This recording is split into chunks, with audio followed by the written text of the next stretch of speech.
الحمد لله رب العالمين، والصلاة والسلام على سيد الأنبياء والمرسلين وعلى آله وأصحابه أجمعين، ولعنة الله على الرافضين الكافرين المرتدين إلى يوم الدين. أما بعد فأعوذ بالله من الشيطان الرجيم. بسم الله الرحمن الرحيم. محمد رسول الله والذين معه أشداء على الكفار رحماء بينهم. قال تعالى في مقام آخر: كنتم خير أمة أخرجت للناس تأمرون بالمعروف وتنهون عن المنكر وتؤمنون بالله. يا رب صل وسلم دائما أبدا على حبيبك خير الخلق كلهم، هو الحبيب الذي ترجى شفاعته لكل هول من الأهوال مقتحم. درود پاک.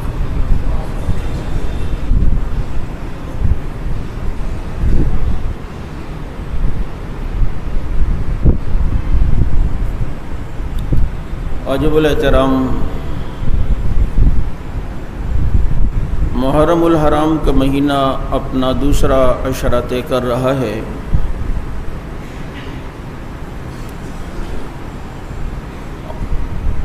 اور محرم الحرام جو تاریخی اعتبار سے ہمیشہ یاد کیا جاتا ہے، اور اس کی اہمیت اس محرم الحرام میں اور بھی زیادہ نمایاں طور پر یاد رکھی جائے گی کہ اس محرم الحرام میں کے پہلے عشرے میں چند مٹھی بھر اللہ کے شیروں نے 48 ملکوں کو شکست فاش عطا کی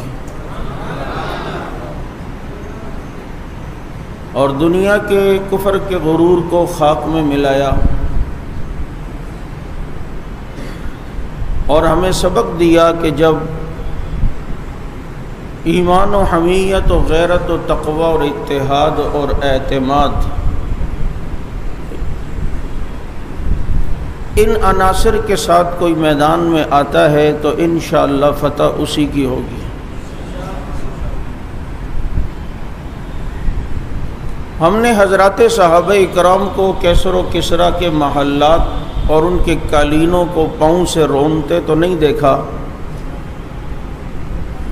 لیکن اپنی آنکھوں سے صحابہ کے غلاموں کو کابل کے محلات اور اس کے قالین اور صوفوں کو اپنے پاؤں اور جوتوں سے رونتے ہوئے ضرور دیکھا ہے.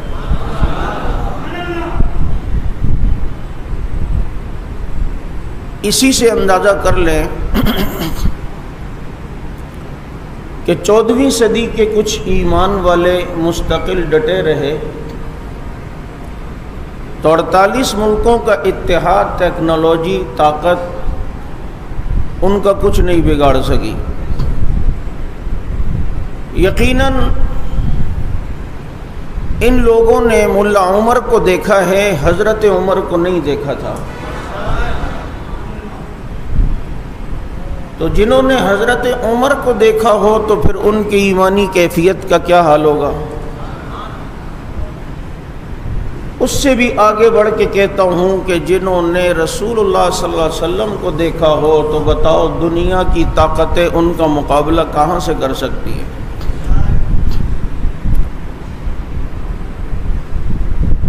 ارادہ تو میرا اسی عنوان پر آج تفصیلی گفتگو کا تھا،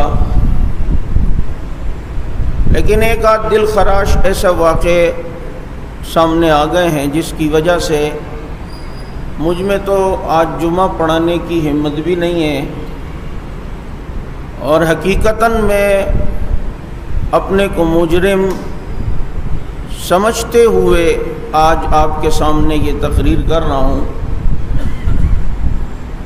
کہ ہماری زندگیوں میں ان مقدس شخصیات پر تبرہ کہ جنہوں نے کیسر و کسریٰ کو دن میں تارے دکھائے۔ میرے دوستو، بات جذباتیت کی نہیں ہے، بات حمیت و غیرت اور اسلام کی بقا کی ہے۔ آپ یہ جانتے ہیں کہ اسلام کی ساری بنیاد وہ حضرات صحابہ کرام ہیں۔ اگر یہ بنیاد کمزور ہو گئی تو پوری عمارت گرے گی۔ آپ مجھے بتائیں کہ ہم تک یہ پورا دین و اسلام، قرآن و ایمان سب کچھ پہنچانے والے کون تھے؟ ایک عقل مند آدمی جس کے دل میں اگر کفر کی مہر نہیں لگی ہوئی، اس کے دماغ میں اگر بھوسا نہیں بھرا ہوا، تو وہ یہ بات بآسانی سمجھ سکتا ہے کہ ہمارے نبی کو اللہ نے ساری چیزیں چن کر منتخب کر کے دی ہیں۔ شہر دیا مکہ تو منتخب کر کے، مہجر دیا مدینہ تو منتخب کر کے، کتاب دی قرآن تو ساری کتابوں میں منتخب کر کے، سارے نبیوں میں امام الانبیاء بنایا تو امام کو نبیوں کے لیے منتخب کیا، ساری چیزیں منتخب کی، اور اللہ نے نبی کو دین پھیلانے کے لیے دنیا میں بھیجا، اور پھیلانے کے لیے جس جماعت نے ذریعہ بننا تھا وہ صحابہ تھے۔ تو کیا اتنے بڑے مشن کے لیے جنہیں معاون بنانا تھا وہ بغیر انتخاب کے آئے؟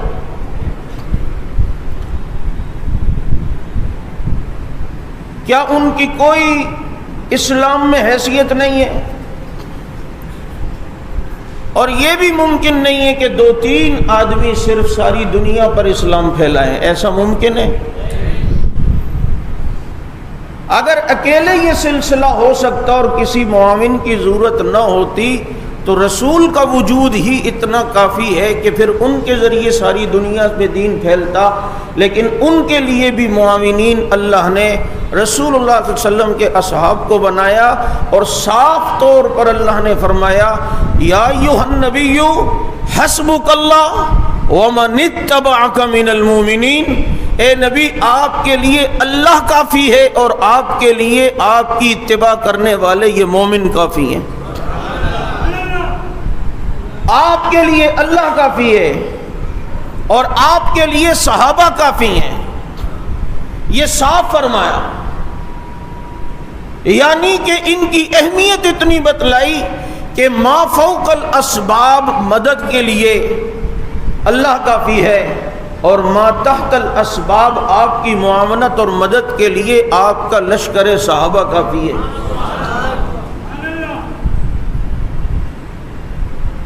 محرم الحرام کے 2-3 تاریخ کو ایک ملعون ابن ملعون،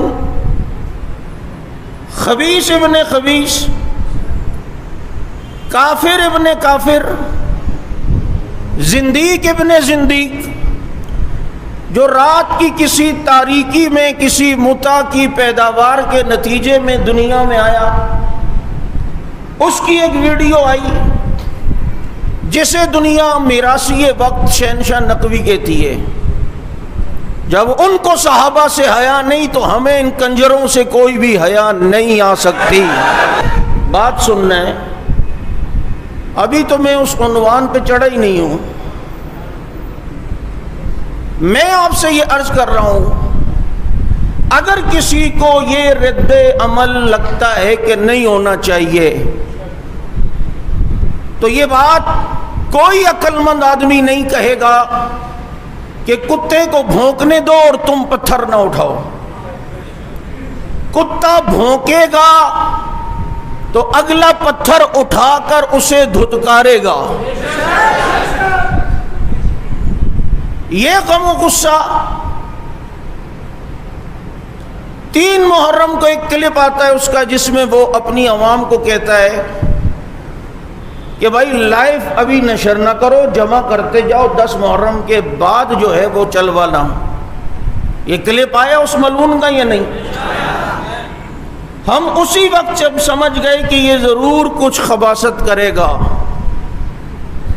اور یہ 10 محرم تک اپنی ساری خرافات کو پرامن طریقے سے چلانے کے لیے یہ پالیسی دے رہا ہے کہ اسے لائیو نہ چلایا جائے، ہم تو سمجھ گئے۔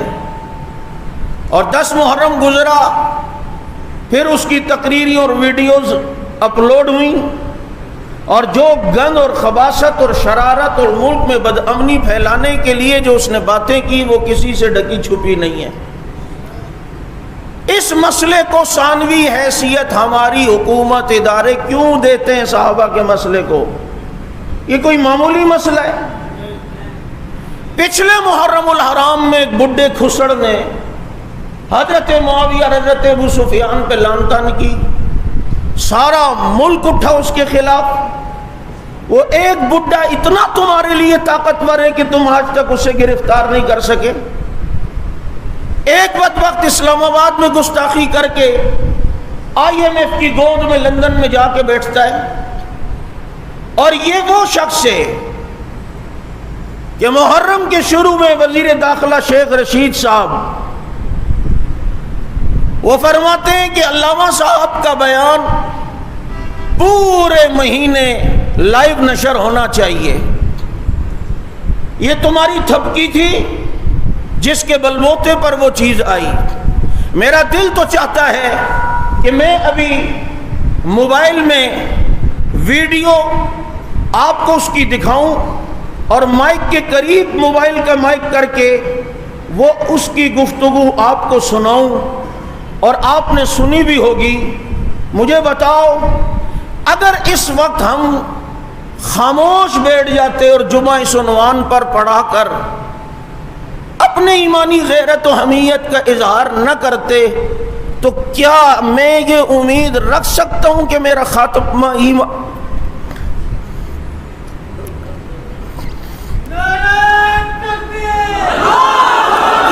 یہ امید رکھ سکتا ہوں کہ میرا خاتمہ ایمان پر ہوگا؟ تمہیں پتہ نہیں ہے صحابہ کی محبت ہمارے رگ و ریشے میں، ہماری گھٹی میں، اور وہ جماعت ہے کہ جس کو رسول اللہ صلی اللہ علیہ وسلم کے لیے اللہ نے چنا ہے۔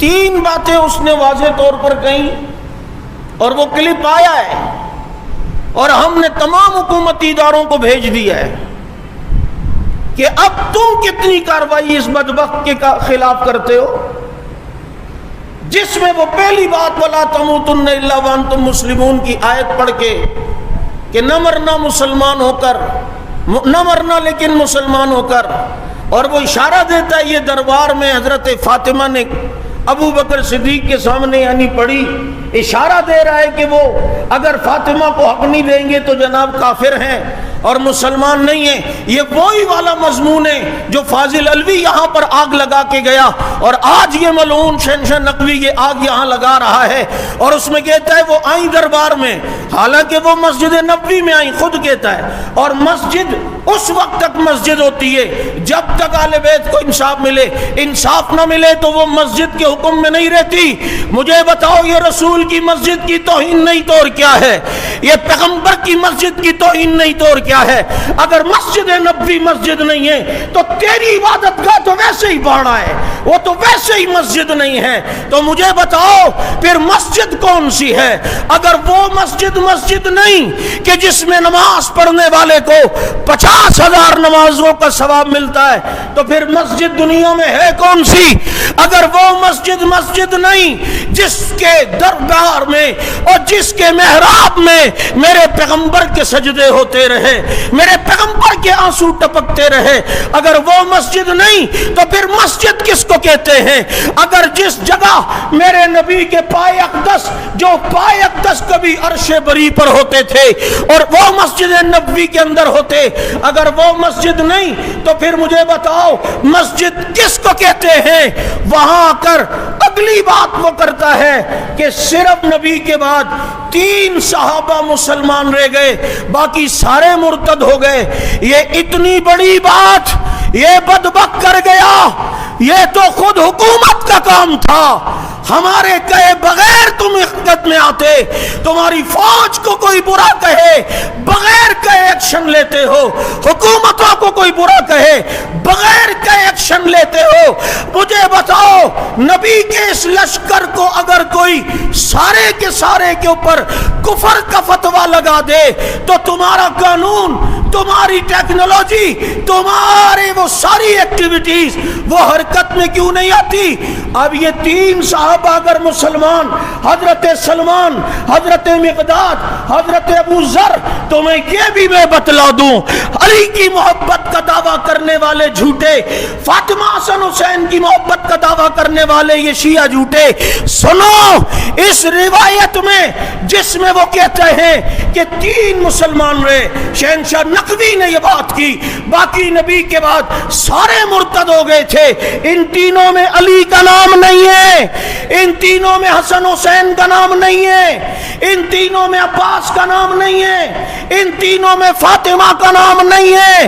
تم سمجھ نہ پائے علی کی محبت دکھا کر علی کا بغض یوں ظاہر کرنے والے علی کو بھی اسلام کی صفوں سے نکال بیٹھے ہیں، ورنہ مجھے بتاؤ ان تین کے اندر حضرت علی کا نام کیوں نہیں ہے؟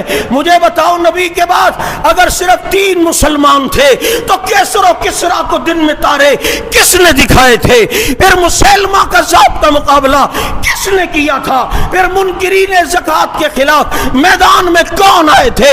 پھر بتاؤ انطاکیہ، فارس، آذربائیجان، آزمانستان، ترکمانستان، اصفہان، افریقہ، مکران، کابل، پشاور، ملتان، 65 لاکھ مربع میل اسلام کے پھیلانے والے کون تھے؟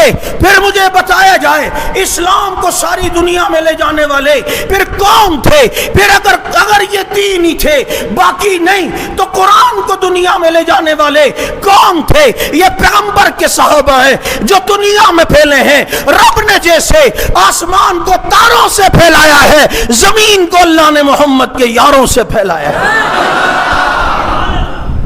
یہ تین صحابہ اگر مسلمان، کوئی عقل کی بات ہے؟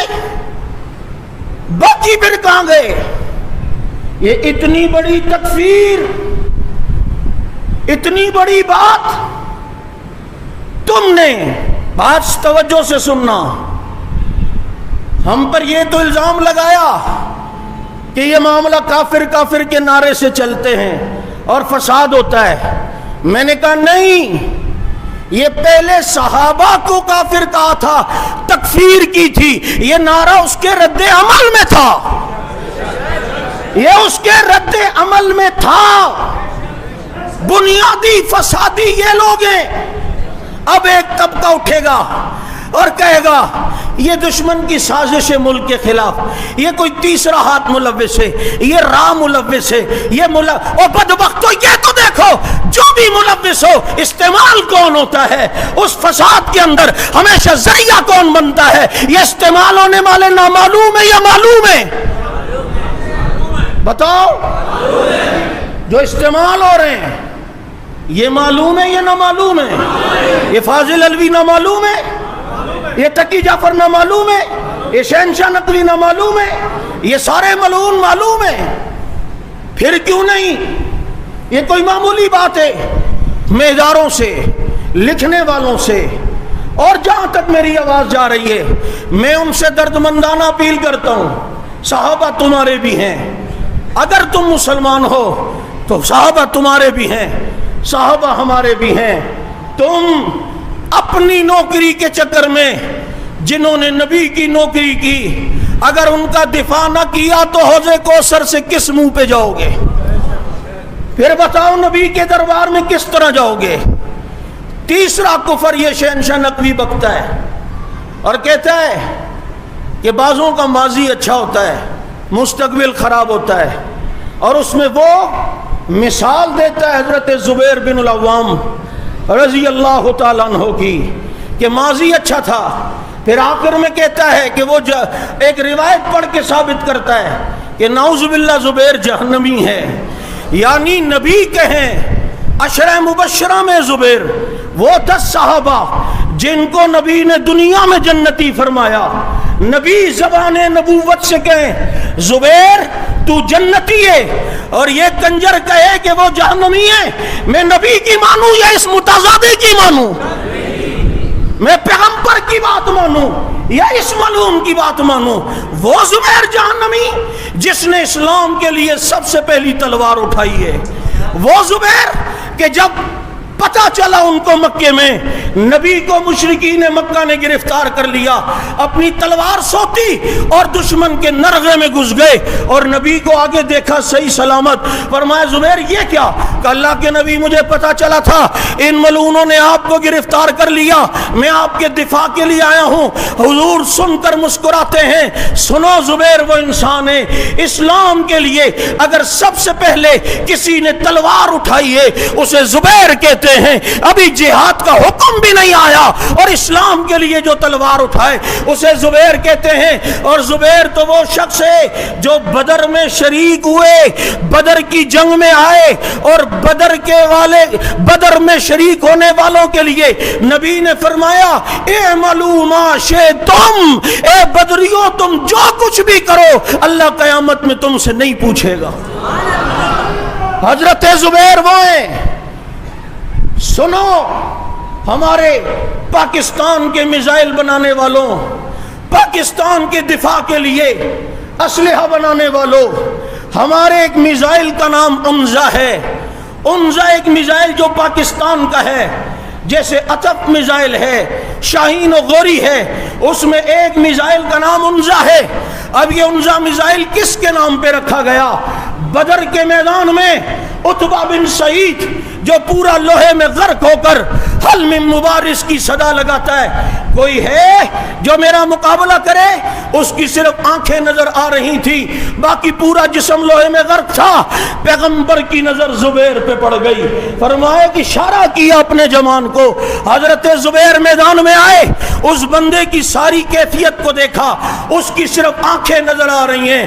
حضرت زبیر نے نیزہ ہاتھ میں لیا اور ایسا نشانہ لیا کہ وہ سیدھا اس کی دکھتی ہوئی آنکھ میں گڑ گیا اور اس کی آنکھ کو چیرتا ہوا کراس کر گیا، ایسا ماہر نشانہ باز۔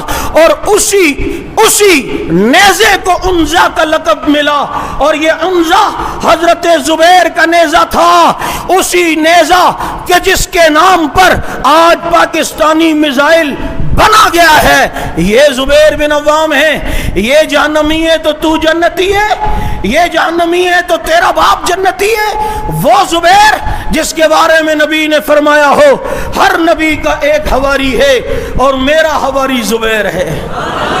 وہ زبیر جب نبی مکہ فتح کرنے کے لیے جائیں، جب نبی مکہ فتح کرنے کے لیے جائیں تو مکہ فتح کرتے ہوئے علم حضرت زبیر کو دیں۔ اے کربلا میں علم پکڑنے والے عباس علمدار، ان کی عزت کرتے ہو اور کرنی چاہیے کہ عباس علمدار میرے ایمان کا حصہ ہے، لیکن وہ حسین کا علمدار تھا اور زبیر محمد الرسول اللہ کا علمدار تھا۔ عباس کربلا میں حسین کے علم کا علمدار تھا اور زبیر حسین کے نانا کا علمدار تھا۔ حضرت زبیر بن عوام رضی اللہ تعالی عنہ، جن کو پیغمبر نے دنیا میں جنتی ہونے کی بشارت دی، اور یہی زبیر بن العوام رضی اللہ تعالی عنہ اللہ سے اتنا گہرا تعلق کہ جب دنیا سے جاتے ہیں تو قرضے کی حالت میں اپنے بیٹے سے کہتے ہیں پریشان نہ ہونا، اگر تجھے کبھی کوئی پریشانی آئے تو ہاتھ اٹھا کے دعا ان الفاظ سے کرنا، اے زبیر کے مولا میرا یہ کام کر دے، اے زبیر کے مولا میرا یہ کام کر دے، اے زبیر کے مولا میرا یہ کام کر دے، تیرے سارے کام اللہ بنائے گا۔ پھر دنیا نے دیکھا، ان کے بیٹا کہتے ہیں، ان کے بچے کہتے ہیں ہمیں کسی بارے میں پھر کبھی پریشانی نہ ہوئی، جب کسی معاملے میں پریشانی ہوتی ہم زبیر کا واسطہ دے کر کہتے اے زبیر کے مولا ہمارا یہ کام کر دے، وہ کام پورا ہو جاتا۔ میں ربا تجھے اسی زبیر کا مولا کہتا ہوں جنہوں نے تیرے نبی کے یاروں کی گستاخیاں کی ہیں تو انہیں عبرت کا نشانہ بنا دے۔ اے زبیر کے مولا ان صحابہ کی گستاخیاں کرنے والوں کو تو کتے اور خنزیر کی شکل کا بنا دے۔ اے زبیر کے مولا جنہوں نے نبی کے یاروں کی گستاخیاں کی ہیں تو انہیں ان کے گھروں میں جلا دے، تو انہیں نشان عبرت بنا دے۔ اے اللہ تو انہیں نشان عبرت بنا دے۔ اے زبیر کے مولا ہم بھی زبیر کا واسطہ دے کے تجھے کہتے ہماری دعاؤں کو رد نہ فرما، ان گستاخوں کو عبرت کا نشان بنا کر دنیا کو بتا دے صحابہ سے محبت کرنے والے الگ ہیں، صحابہ کی گستاخی کرنے والے الگ ہیں۔ ہم ساری چیزیں برداشت کر سکتے، نبی اور صحابہ کی توہین برداشت۔ اور سنو جس واقعے کو ذکر اس نے کیا اور ناج البلاغہ کی جھوٹی روایت بیان کرتا ہے کہ زبیر کے سر کاٹا گیا، خارجی نے مارا، تو علی نے فرمایا قاتل مقتول کلاہما فی النار۔ بات یہ ہے کہ علی حضرت زبیر کو ظہر کی نماز میں سجدے کی حالت میں ابن جرموز نے شہید کیا۔ حضرت علی کو پتہ چلا، حضرت علی نے کچھ یوں فرمایا کہ میں نے اپنے نبی سے سنا تھا کہ زبیر کو جہنمی آدمی شہید کرے گا، زبیر کو جہنمی آدمی شہید، روایت یوں ہے۔ تم اس میں القاتل والمقتول، کہاں کی مٹی کہیں کا روڑا، بھانمتی نے کنبا جوڑا۔ اللہ کے نبی نے القاتل والمقتول، وہ تو بے جا قتل کرنے والوں کے بارے میں یہ وعید سنائیے۔ یہ تمہاری عادت ہے، ایک روایت وہاں سے ایک روایت وہاں سے۔ وہاں فاطمہ رضی اللہ عنہا کا ذکر کرتے کہ دربار میں آئی ہوں نہ ملا، اور ادھر سے دوسری روایت کے لاتے حضور نے فرمایا الفاطمہ بضعۃ منی، اب فاطمہ میرے جگر کا ٹکڑا ہے، جو اسے اذیت دے گا وہ مجھے اذیت دے گا، جو مجھے اذیت دے وہ اللہ کو۔ یہ تو نبی نے فرمایا کب؟ جب حضرت علی نے ابو جہل کی بیٹی سے نکاح کا ارادہ کیا۔ اب وہ بات حالانکہ غلط پھیلی، حضرت علی کا ایسے ارادہ نہیں تھا، لیکن یہ بات پھیل گئی۔ حضور نے اس موقع پر حضرت علی کو یہ فرمایا تھا۔ بات سمجھ آ رہی ہے یا نہیں آ رہی؟ مجھے بتاؤ میرے دوستو، حضرات صحابہ کرام کے متعلق کوئی لچک ہو سکتی ہے؟ کوئی کمپرومائز ہو سکتا ہے؟ ہم نے یہ بات اداروں کے کوڈ میں ڈال دی۔ ہم سے کل جب سے یہ ویڈیو دیکھی ہے، نہ ہم سے بات ہو رہی ہے، نہ ہم سے نماز پڑھائی جا رہی ہے۔ ادھر فاروقی صاحب پریشان، مجھے کہہ رہے مجھ سے نماز ہی نہیں پڑھی جا رہی تھی اتنی تکلیف میں۔ اور ہم نے تمام مکاتب فکر کے علماء سے رابطے شروع کر دیے ہیں۔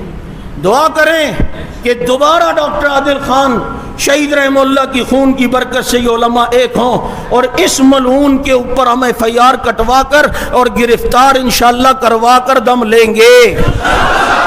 آپ اس کے لیے اگر جان دینی پڑے تیار ہو؟ آنا پڑا آؤ گے؟ کوئی کمپرومائز نہیں۔ صحابہ کے مسئلے پہ توجہ، صحابہ کے مسئلے پہ کوئی لچک نہیں ہوگی۔ یہ کوئی بات ہے؟ تم مجلس اس لیے کرتے ہو بھائی فضائل حسین بیان کرو، تمہارے پاس یہ فضیلتیں ہیں ہی نہیں، آتی نہیں ہیں، تو کربلا کے واقعے بیان کرو، فضائل اہل بیت، لیکن یہ ضروری ہے کہ ان کا بیان کرتے ہوئے صحابہ پہ تبرہ کرو۔ رسول اللہ صلی اللہ علیہ وسلم کے صحابہ، میں ایک سوال دنیا رفض و شیعت کو چھوڑ کر جا رہا ہوں، مجھے بتائیں اللہ نے قرآن میں کہا کنتم خیر امت اخرجت للناس، توجہ کرنا یہ سوال یہ الٹا لٹک جائے، میں شہید ہو جاؤں، یہ انشاءاللہ اس وقت تک یہ جواب نہیں بن سکتا ان سے۔ اللہ کے نبی اللہ قرآن میں کہتے ہیں کنتم خیر امت اخرجت للناس، تم بہترین امت ہو جو لوگوں کی رفع رسانی کے لیے نکالی گئی ہو، تأمرون بالمعروف وتنہون عن المنکر، نیکی کا حکم دیتے ہو اور برائی سے روکتے ہو۔ اس لیے یہ امت بہترین ہے کہ نیکی کا حکم دیتی ہے اور برائی سے روکتی ہے، وَتُؤْمِنُونَ بِاللَّهِ، اور اللہ پر ایمان لاتی ہے۔ اس وجہ سے اب یہ کنتم، یہ مصداق صحابہ ہیں۔ حضرت عمر فرماتے ہیں اگر یہ سارے مراد ہوتی امت تو یہاں انتم ہوتا، لیکن یہاں کنتم کہہ کر نبی کے صحابہ کو اللہ نے فرمایا تم بہترین امت ہو۔ اب بہترین امت کیوں؟ اس لیے کہ تم نیکی کا حکم دیتے ہو، برائی سے روکتے ہو۔ اب توجہ کر، اس مکتب فکر کے یہاں ایک طبقہ نعوذ باللہ مرتد تھا، وہ ایمان والا ہی نہیں، تو یہ تو کنتم خیر امت میں سے نکل گیا نعوذ باللہ۔ دوسرا طبقہ اگر وہ کہتے ہیں یہ تھے حضرت علی، فاطمہ، حسن، حسین، تو پھر تم تو یہ کہتے ہو یہ ساری زندگی تقیے میں رہے، خلافت چھن گئی، برائی ہوئی تھی نا، خلافت چھنی تو یہ حق میں تو بولے ہی نہیں، باغ چھن گیا، یہ تو انہوں نے برائی سے روکا ہی نہیں، ادھر حق چھن گیا، برائی سے روکا ہی نہیں۔ اگر تم کہتے ہو وہاں دروازے پہ لاتے مری تو پھر برائی سے تو انہوں نے روکا ہی نہیں، نیکی کا حکم تو کسی کو دیا ہی نہیں، اور جی یہ ظلم ہو گئے تو پھر برائی سے تو انہوں نے کسی کو روکا ہی نہیں۔ ابو بکر خلیفہ بنے رہے، وہ صحیح نہیں تھے نعوذ باللہ، تو تم نے تو برائی سے پھر کسی کو روکا ہی نہیں۔ عمر 10 سال خلیفہ رہے، پھر اس طبقے نے تو برائی سے کسی کو روکا ہی نہیں۔ عثمان 12 سال خلیفہ رہے، پھر انہوں نے تو برائی سے کسی کو روکا ہی نہیں۔ ایک طبقہ ان کے امت میں اسلام مسلمان نہیں ہے، دوسرا طبقہ تقیے میں رہا، اس نے نیکی کا حکم نہیں دے سکے، برائی سے روک نہ سکے۔ تو مجھے بتا پھر کنتم خیر امتن ہے کون؟ پھر کنتم خیر امتن ہے کون؟ پھر بہترین امت ہے کون تمہارے یہاں؟ ہم تو کہتے ہیں بہترین امت نبی کے یار ہیں، نبی کے جانثار ہیں، نبی کے چوکیدار ہیں، نبی کے وفادار ہیں، نبی کے غمگسار ہیں، نبی کے پہرے دار ہیں، نبی کے یہ سارے یار ہیں، نبی کے یہ پہرے دار ہیں، نبی کے یہ حواری ہیں، نبی کے یہ ساتھی ہیں، نبی کے یہ صحابہ ہیں، یہ سارے کے سوا کنتم خیر امت اخرجت للناس میں داخل ہیں۔ لیکن سوال میرا اس طبقے سے ہے، ان کے تو ایک طبقہ ارتداد میں رہا، اسلام میں ہی نہیں تھا، اور دوسرا طبقہ تقیے میں رہا، وہ نیکی کا حکم نہیں کر سکا، برائی سے نہیں روک سکا۔ تو بتاؤ بہترین امت پھر کون ہے؟ وہ پیدا کہاں سے ہو گئی؟ اب قرآن نے تو ذکر تو کیا ہے تم بہترین امت ہو، اب بتاؤ نا کیا قرآن ہوائی باتیں کیا کرتا ہے کوئی بہترین امت نہ ہو اور قرآن نے فرضی باتیں کی ہیں؟ ایسا نہیں ہو سکتا، تمہیں یہ تسلیم کرنا پڑے گا بہترین امت نبی کے صحابہ ہیں۔ بات اعتراض سمجھ میں آ رہا ہے یا نہیں؟ اس لیے یاد رکھو یہ گستاخی ہوئی، دوبارہ ملک کے حالات خراب کرنے کی سازش کی گئی، کیونکہ انہیں تکلیف ہوئی ہے کہ افغانستان میں وہ آ گئے ہیں جو عمر کے غلام ہیں۔ پیٹ میں مروڑ تو ہوں گے، تکلیف تو ہوگی، بے چینی تو ہوگی، لیکن جل اور جل اللہ تعالیٰ اور جلائے۔ فی قلوبہم مرض فزادہم اللہ مرضا، اللہ نے یہ بڑا برائی، یہ بیماری ان کے دلوں میں بڑا نہیں ہے، تکلیف ہو گئی۔ میں نے کہا کس بات کی تکلیف ہے؟ اگر افغانستان میں طالبان کی حکومت آئی تو کوئی اسے کس پوائنٹ آف ویو اور اینگل سے دیکھ رہا ہے، کسی وہ کس اینگل سے فتح منا رہا ہے، لیکن میرے سامنے جہاں اور بہت ساری خوشی کی وجوہات ہیں، وہاں سب سے بڑی وجہ ایک یہ ہے اب حکومت ان لوگوں کی آ گئی جس کی وجہ سے پاکستان کا یہ 2200 کلومیٹر بارڈر ایریا محفوظ ہو جائے گا۔ یہ 2200 کلومیٹر افغان پاکستان بارڈر ہے، کہاں چمن سے شروع ہو کر اور کہاں وہاں پر جاتا ہے اسپین بولدک تک، اور یہ سارا 2200 کلومیٹر سرحد یہ محفوظ ہوئی۔ وہاں انڈیا بدماشی کرتا تھا، افغانستان میں رہ کر اس بارڈر کو استعمال کر کے پاکستان میں دہشت گردی کرتا تھا، دراندازی کرتا تھا، اسرائیل کو موقع ملتا تھا، ایران کو موقع ملتا تھا، امریکہ کو پاکستان میں دہشت گردی کا۔ اسی لیے تو انڈیا پریشان ہے، اسے جلاب لگ چکے، وہ پریشان ہو چکا ہے، کیونکہ اب اس بارڈر سے وہ بدماشی نہیں کر سکتا، اب اس بارڈر سے ایران پاکستان کے خلاف بدماشی نہیں کر سکتا، اس لیے کہ اب وہاں پر صحابہ کے غلام موجود ہیں۔ سب سے بڑی خوشی ہمیں یوں ہے کہ پاکستان یہ سیب ہو گیا، ہمارے سی پیک انشاءاللہ العزیز ترقی کرے گا، ہمارا یہ بارڈر ایریا محفوظ ہو گیا۔ مجھے بتاؤ اس عنوان پر ہمیں خوشی ہے یا نہیں ہے؟ اور پھر سب کچھ آئے اور چاہتے تھے کہ انہیں ختم کر دیں، لیکن اللہ والے کل بھی تھے اور آج بھی ہیں، اللہ والے کل بھی تھے اور آج بھی ہیں۔ ان کی 313 بدری بریگیڈ سے سارے پریشان ہیں کہ پتہ نہیں یہ کون سی مخلوق آ گئی۔ میں نے کہا ہیں تو یہ 313، لیکن ان کی مدد کرنے کے لیے اللہ فرشتوں کو بھیجتا ہے، اللہ تو اس لیے ان کو تکلیف ہو رہی ہے۔ وہاں پر ان کی حکومت آئی، یہاں ایران پریشان، بھارت پریشان، امریکہ پریشان، ہو پریشان۔